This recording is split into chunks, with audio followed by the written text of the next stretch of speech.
Welcome to another episode of Impossible Shots. And today we're going to do the impossible. We're going to create an auto-rotoscoping tool. And you're going to code it yourself in Python, even if you've never written a line of code before. And it's pretty amazing what you'll be able to do with this roto. Now this roto isn't going to rival what human artists can achieve, but the results would be more than adequate for color correction, camera tracking garbage mats, or temp roto for slap comps while you're waiting for final outsourced roto to come in. And with just a couple of lines of code, you, the unskilled non-programmer, can have that machine learning goodness at your command. And what's better, you can start to learn a little Python in the process. All right, so we're going to go ahead and download Anaconda. Anaconda is a nice manager so that it takes care of all the dirty work of installing different Python packages and things like that. And it also allows us to create virtual environments, which are little sandboxes so we can program in one without having to worry about how that might affect the rest of our system. You can install custom libraries for Python and things, and that won't damage any other applications running in other virtual environments. So let's get started. We'll head over to anaconda.com and go to the download section. We'll launch the 64-bit graphic installer here. And obviously we're installing on Windows here, but this is also available on the Mac. In fact, everything we do here is going to be identical on the Mac, all the same commands, all the same installs, except of course that you'd be downloading the Mac install packages and not the Windows ones. Now, depending on your system, that may take a while to install. We just fast forwarded through that, but we're going to click Next, Next, and we don't need to learn about this stuff. Once you've installed Anaconda, then we're going to go over to wingware.com and download the personal version of the Python IDE called Wing. An IDE is an integrated development environment. It's kind of like a word processor for coding. And you can use any one you want. The reason I like Wing is because it has some nice integration with applications like Maya and Nuke for debugging. We're not going to do anything that fancy, but it's just a nice, reliable IDE for working in Python.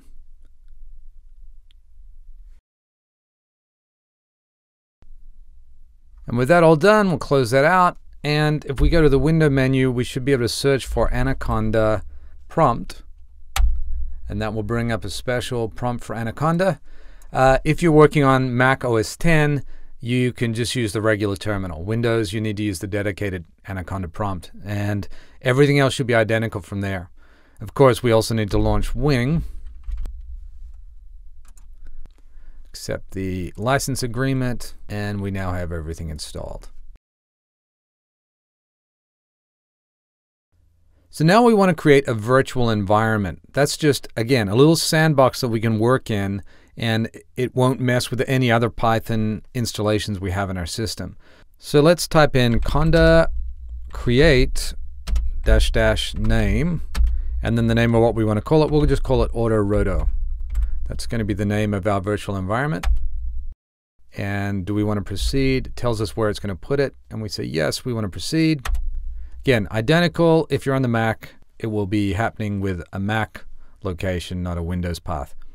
Once you've created one of these virtual environments, you then simply activate it to work in it, and then deactivate it when you're done. And it actually tells you the commands right there. So in this case, we want to activate it. Conda activate Auto-Roto. And you'll see now on the left-hand side of the prompt, it actually has in parentheses Auto-Roto, telling us that that's the virtual environment we're in. So if we wanted to create another virtual environment, let's call it, say, Jimmy, we could type in conda create -- name Jimmy, and now we would have another virtual environment called Jimmy that we could activate, and we could install libraries, do all kinds of things, and that would be completely separate and siloed from whatever we do with Auto-Roto. When we're done working in this particular virtual environment, we can just type conda deactivate, and that will send us back to the base. Now, a little shortcut when you're working with a terminal is you can hit the up arrow to repeat the last command. So for me to quickly jump back to activate Auto-Roto, I just press the up arrow a couple of times. Now I can get back in there.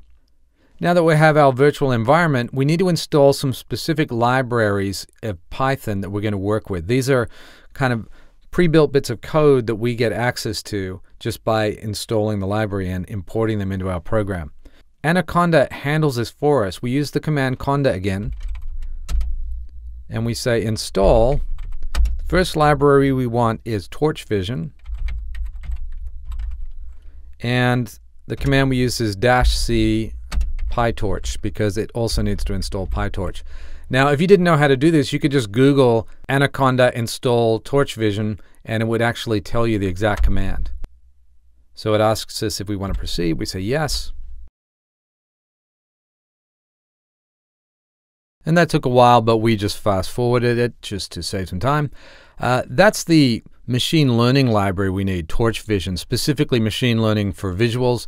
It also installed another library called PyTorch automatically for us. That's the nice thing about Anaconda. It just kind of takes care of all this stuff for you. The other library we need is Pillow, which handles the image import and export. So we'll do conda install Pillow.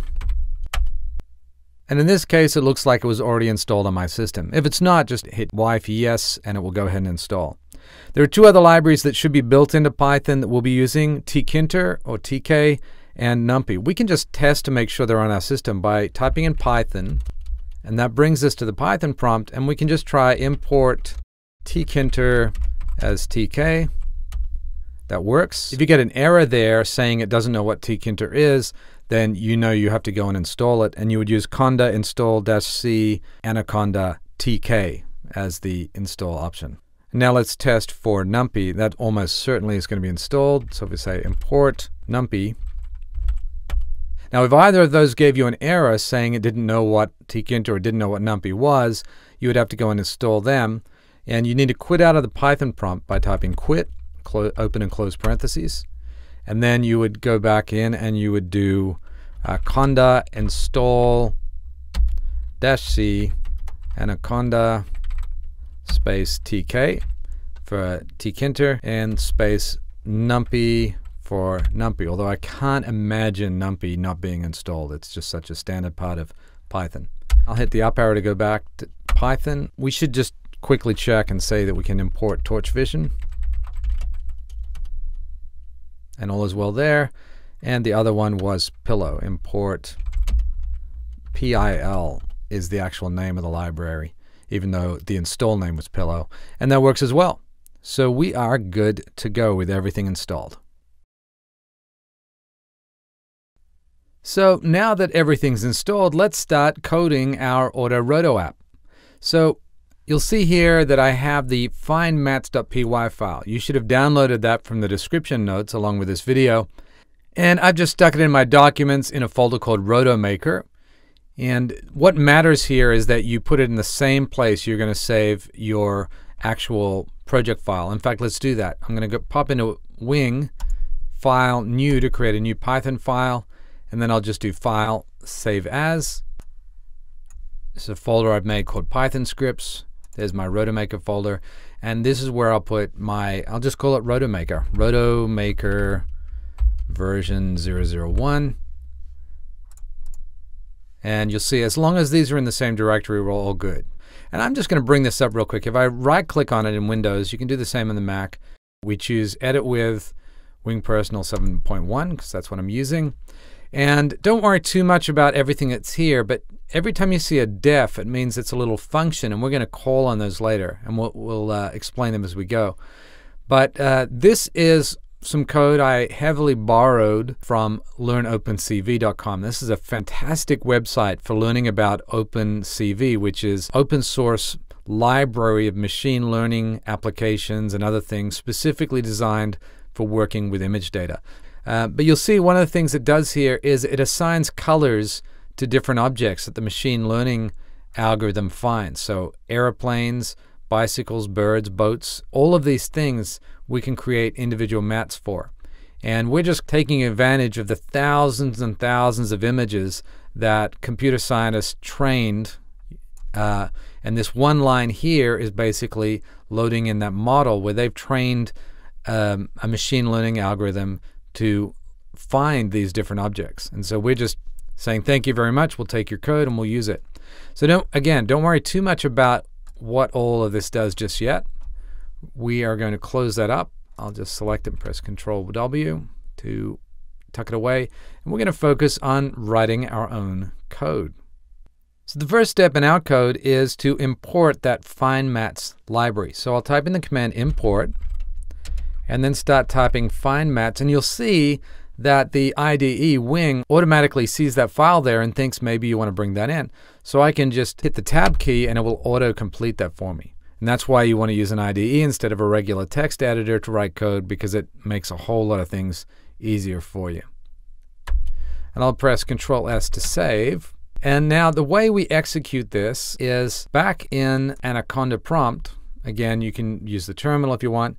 And I'm in Python right now, so I'm going to quit by using that quit command to go back to the regular prompt. Make sure your virtual environment is set here. If not, you would need to go to Conda, activate Auto-Roto. So to execute a Python script, you type in Python space, and then this little trick works both in OS X and Windows. I can go into the Finder or the Windows Explorer and just drag my script, rotomaker.py, drag and drop it into the terminal, and it will automatically fill in the file path for me. Now I can execute it. I didn't get any errors, so that means it's correctly importing find mats. So once that's imported, I then have access to all of those little functions we saw in there. The next thing we want to do is test this out and see if it actually works. I will add one little thing here. Instead of just saying import find mats, I'll say import find mats as FM for find mats. This is what's called a namespace. It just saves us from accidentally having conflicts with other similarly named functions. When we call these functions, the one we're going to call is create mat. We need to add the FM first. So I'm going to type in FM dot, and you'll see automatically it shows me the functions that are available. Create mat's the one I want, so I can click that to automatically add it. And then I need to feed it some arguments. So I'm going to say open parentheses. And you'll see that in find mats, create mat, it's asked for the source file name, the name that's going to be given to the mat that comes out the other side, and the size of the image that we want to output, the size of the mat we want to output. So let's give this a shot. The name of the image is going to be testimage.png. So in fact, I can actually in Windows select that, and in the Home tab, I can click Copy Path, which will actually copy the entire path. Now I'll go back into Wing, press Control V to paste that path in. So I now have the name of the source image. I'll put a comma. The next thing it's asking for me in this create mat is the resulting mat name it's going to create for us. And so I'll just paste again. So it's comma, paste again. And I'll just add underscore mat to the end of the name. So I'll say, I want you to create me a mat image called the same thing, test image, but I'll put underscore mat.png. And then it's asking me for the vertical resolution of the mat. Now, because this can be computationally intensive, when you're testing this, you can use a low number. So I'm going to use 256 to make a small mat image out of this, and then close parentheses. Notice when you put text in here, you have to use quotes, either double quotes or single, and Windows automatically did that when we asked it to copy the path of the file. If you're on OS X, you can do the same thing, but you'll probably have to drag the file into your terminal first, then copy the path. Now, I want to show you, this will actually give us an error when I run this. So I can hit the up arrow. I don't have to delete all that. Oh, I need to save it first, so I'll click back in here, Control S for save. So if I try to run this, I'm going to get an error. It tells me that there's a Unicode error, blah, blah, blah, blah, blah. This is all very confusing. What happens on Windows is it uses backslashes by default for its path, and Python often uses backslashes as what are called escape characters. And that's confusing it. So what we're going to do is we'll do a find and replace. Search and replace, replace. And we'll search in that section for backslashes and replace them with forward slashes, because you can use either for paths. I'll do replace all. And now it's using the correct format. So if I Control S to save, or Command S on a Mac, come back in here, hit the up arrow to repeat the execution command. Now again, if this isn't working, it's probably because you typed in Python and you're in the Python prompt, which is the 3 greater than signs. So you'll need to do the quick command to get back to the regular prompt. And now we're going to execute this. Now we don't get an error. But notice it's downloading a library. This will only happen once. Once it's done, it will be cached into your cache directory, and the program will just be able to use it. But the first time around, you're going to get this download. And once it's done, it executes. And if we go to our directory, we should find that we now have a test mat. So look at my original test image. I have 3 people. I have them on bicycles, and there's a few other bits and pieces in the frame. And let's have a look. Lo and behold, we've got bicycles in green, the people in pink, and we have this other thing in a slightly different shade of green. And that's over here. Well, let's have a look at what that might be. If we go to Find Mats and look at something that's a slightly different shade of green, that's here. A potted plant is 0640. And that's what we're seeing. It's identifying that this thing here is a potted plant, and it's drawing it for us. Just like that. Pretty cool. All right. So with just one line of code, really, if you don't count the import, we've actually created ourselves a rotoscoping tool using machine learning. Now, you may be saying that's not fair, it's someone else's code, but that's the whole point of coding in the modern world. Encapsulation means that you can steal all the hard work of someone else and with just a little bit of your own code, manipulate it to do what you want it to do. Okay, time to create our own application that will not just process one image, but process a whole sequence so that we can actually get roto mats that we can use in an application. So I'm going to delete out this line. We're going to rebuild this. The first thing we want to do is ask the user which file directory of images they want to process. Now, it's always important to write comments as you're building code so you know what it was that you were thinking when you wrote the code in the first place. And trust me, it will not be obvious to you even days later. So a comment in Python is a hash sign. Anything after the hash, the computer will ignore as it runs. So we're going to type in get the file directory. So we're asking the user for a file directory. Now, we can do that with a simple input command. So I could say directory equals input. Please give me the directory path. And that's legitimate. You could do that. But then the user will get a boring prompt in here, a line saying, please give me the directory path. And they'll have to drag and drop the actual full path into the command line. We don't want to do that. We want to be fancier. So we're going to use tkinter, which is Python's library now built in for creating user interfaces. And so up here, we're going to add import tkinter as tk. Again, we'll give it a namespace of tk just to keep things safe. And we'll also import a specific part of tkinter called file dialog. So we go from tkinter, import file dialog, and I'll hit the tab key just to autocomplete. So these are two separate sections. We're importing a specific section of tkinter called file dialog, which handles file things, and also generically we're importing tkinter and using tk as the namespace. So now that those are in there, we've imported our libraries, we can actually start using it. We have to create what's called a root for the entire user interface, and we'll call this root equals tk, which is our namespace, dot, and then capital TK, open and close parentheses. That creates a root. Now, why do you do that? Well, when you're first learning Python, you can just Google something like Python get file directory interface, and almost guaranteed there are so many people using Python that on the very first result, you'll have a little recipe on what to type to get this. So when you're learning, don't be too obsessed with the details. Just enjoy copying other people's code and stealing from it. So we're going to add one other thing called root.withdraw. And all this does is hides an annoying little square, which is the root of the interface, so we don't have to deal with it and dismiss it later. Now we're going to try and get a directory name. So we'll use a variable, and we'll actually call it directory name.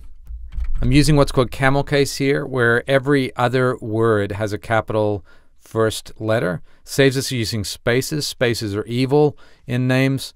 They cause all kinds of problems. So we're using directory name equals, and we're going to say file dialog. I'm going to hit the tab key to autocomplete because that's what we just imported up here. File dialog dot, and then ask directory is the command we're going to use to ask for a directory. It wants to know what the root of the user interface is. We already have that. We just called it root. So we will say parent equals root, comma. The next thing it wants to know is where the initial directory is. So we'll say initial dir equals, we'll say the root of the hard drive, which is / title equals, and we're going to give out title. Now, in Python, you can either use a single quote or a double quote for text. It doesn't matter as long as you're consistent. So we'll do a single quote here, and we'll say, please select a directory. Close our quote, and we'll close parentheses to finish everything that we need to do. All right, I'm going to save this, Control S, and let's run our program and see what happens. And I got an error because now that I see it, I type parent instead of parent. Fix that, Control S, run it again. There we go. Now it's asking us for a directory. I can click everything. It's not going to do anything, but it gets it. In fact, let's just make sure it works. We will type a command print straight after, open parentheses, we'll type in directory name. Hit the tab key to auto-complete that, close parentheses, save, and now when we run this, pick a directory, any directory, select folder, it prints out that the directory I picked was C:/Intel. So it's working. Great. We now have a directory where we're going to tell Python to look for our files. I don't need this print statement now, I'll get rid of it. Now there's one other thing we need to get from the user, and that is how big they want that mat to be. So we're going to use another tkinter command, and we're going to ask the user for mat height. So we'll create a variable called mat height equals, and we're going to add another tkinter library called simple dialog, which saves us from a whole lot of hassle. So up here, we'll add from tkinter import simple dialog, like so. And we'll do as SD to save us some typing. And so now here in mat height, we'll say mat height equals simple dialog SD dot ask integer, because we're asking for an integer. We don't have fractions of pixels, so it's going to be an integer number of pixels. And we need to tell the user what we're asking for. We'll say set the mat size. That'll be the title of our simple dialog box. Again, you can look up simple dialog on the internet and it will tell you exactly how to fill out this little section. The next one is the actual question we're asking. So the question we're going to ask the user is output mat vertical resolution, and I'll say 256 recommended for quick tests. So output mat vertical resolution 256 recommended for quick tests. I need to give it a parent again, so I'll spell it right this time. Parent equals root. And finally, I'll give it a default value. So I'll say initial value equals 256. Close parentheses, save, execute, pick a directory. And now it's asking me for a vertical resolution, and it's already got a default value of 256, but I could do 64, click OK, and all is well. And we can just confirm that, say print. I need to convert it into a string if I'm going to do that. So it's an integer, and I need to say, hey, convert that to a string before you try to print it, and it will combine my string user picked with mat height.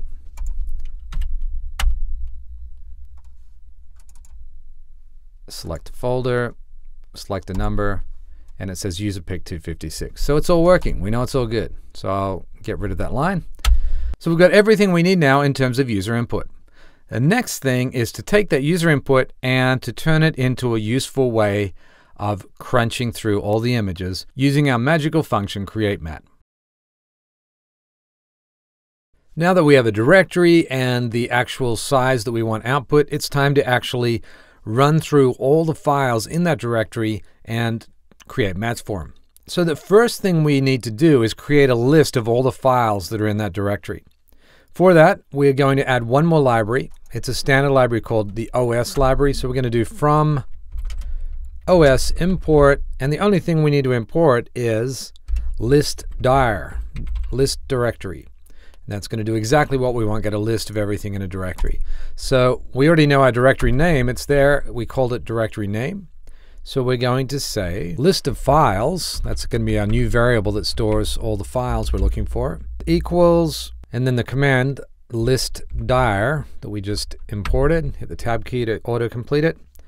And then in parentheses, the thing that we want to list, which is directory name. So we start typing directory name, hit tab when it gets highlighted in that list, close parentheses. So now we should get a list of files. And the way Python works to go through everything in a list is it has this little bit of syntax, this little programming sentence, which is for, and then we put the name of the variable we want to store the current file in. So I'll just call it current file. And then we say in, and then the list we're looking to sort through, which is list of files. And then you put a colon.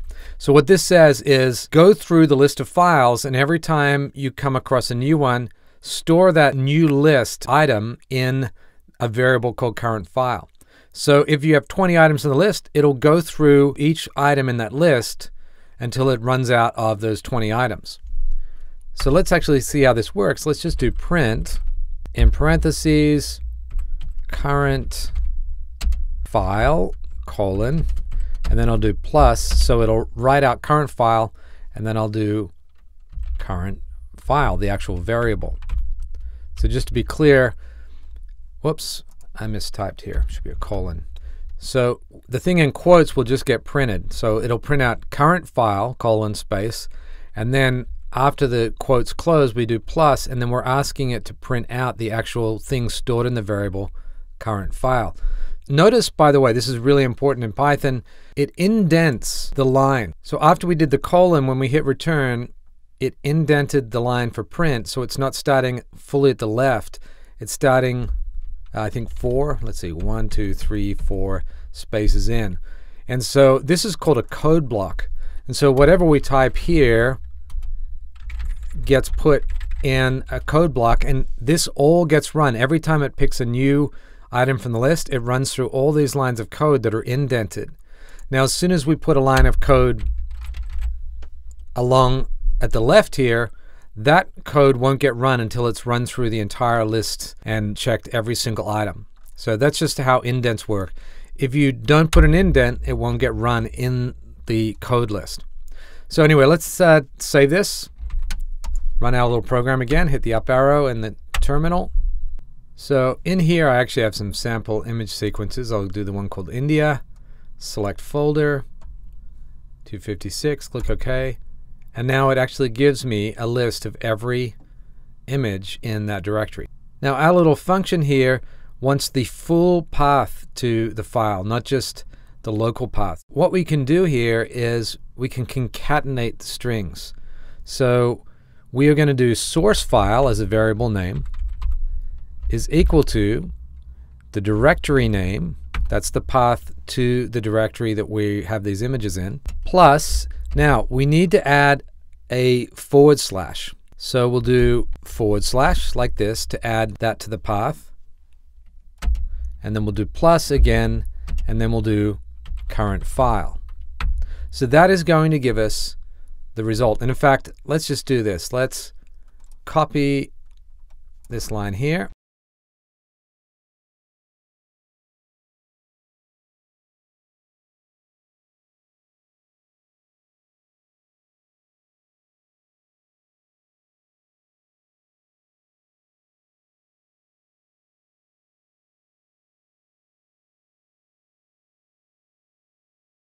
All right, so we will go and select India again, select folder, say OK to the 256, and bang, now it's saying current file, and then it's saying the full path that we just created is the directory plus our / that we added in between, and then the actual image. So this is the full path as we want it, and we can now feed that in to the function that actually creates the map.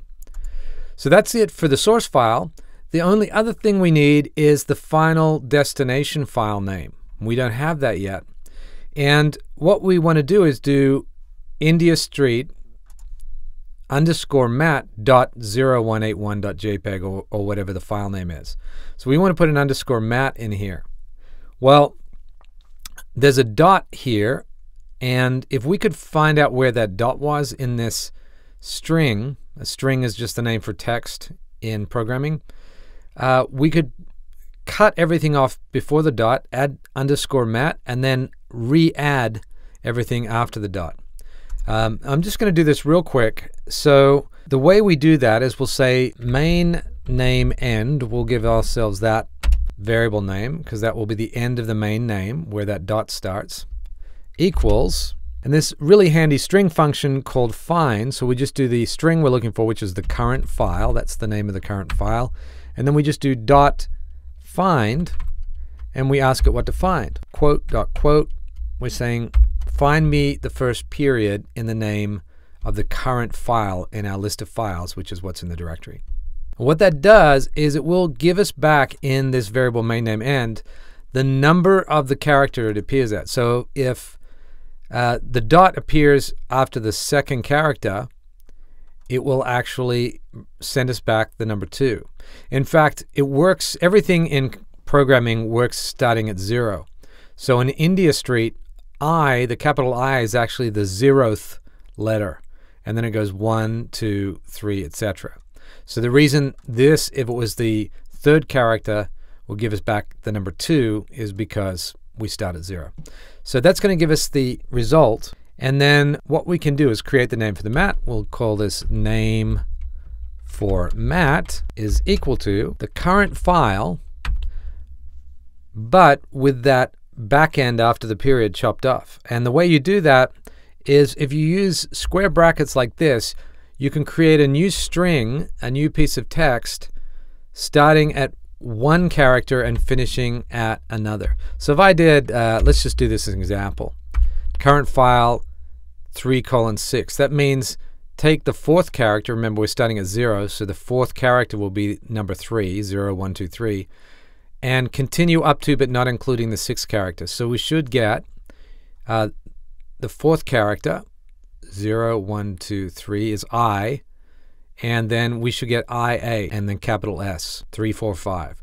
So let's see if that happens. We will print name for mat, close parentheses, save this.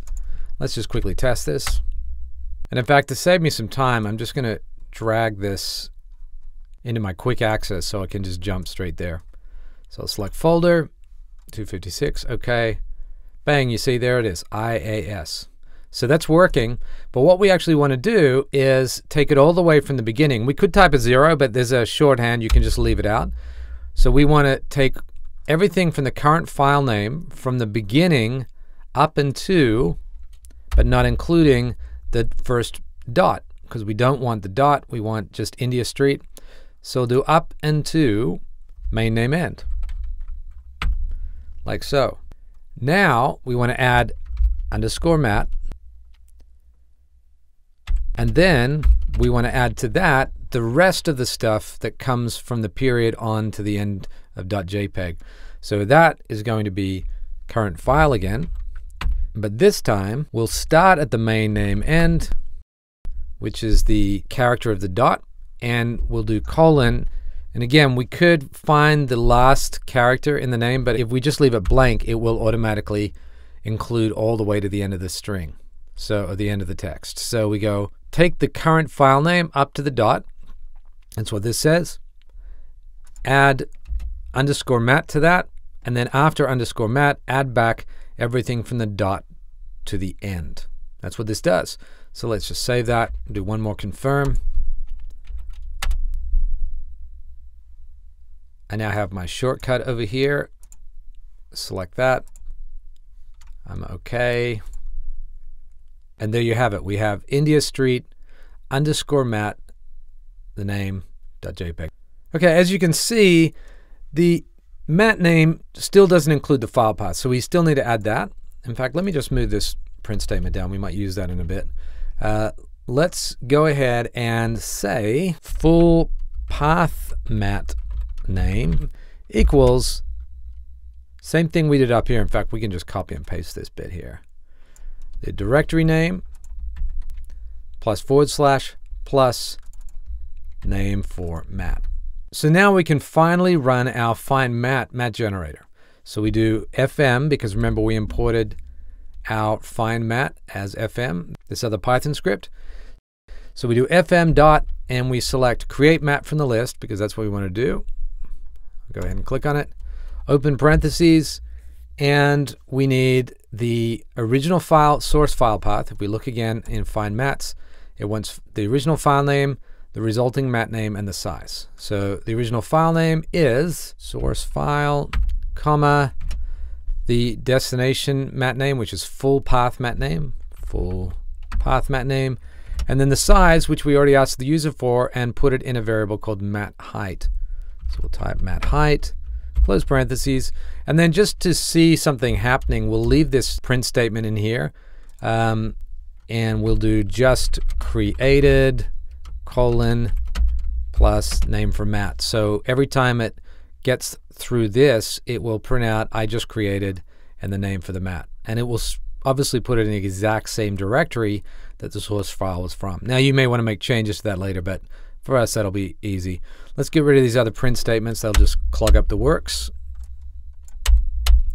And we're done. Control S to save. I'm going to go up arrow, hit return. It's going to ask me for a directory. I will say it's the India file folder. Select folder. Output resolution for the first test, we'll leave it at 256. Click OK. And watch as hopefully we start to see each mat get created. And to confirm that it's actually working, let's pop into either OS X Finder or Windows Explorer. And sure enough, you can see that it has identified people in the shot, along with a few other bits and pieces using the other items. And now it's low resolution, so they're a bit blobby. Obviously, once we're happy, we can stop this and crank up the resolution. Actually, one thing we should do, and if you want to stop something, you just hit Control-C, and that will cancel the execution. One thing you should do, if you're ever going to rerun this, delete the existing mat files, because we don't have anything in our program to have it check to see if the mat files already exist. And if they don't, it will actually create India Street _mat for future runs. So we'll delete these out. And now we can try it again, but this time we'll run it at 1080, which is the original source file. So we do India as our source folder. We'll set this to 1080 as our vertical resolution, so it's the same size as the original. And now we're going to have to wait a whole lot longer for it to generate each frame. All right, let's just take a look at that frame. This is for 001. And that's what it looks like. You know, quite detailed. Let's actually compare that to the actual source frame.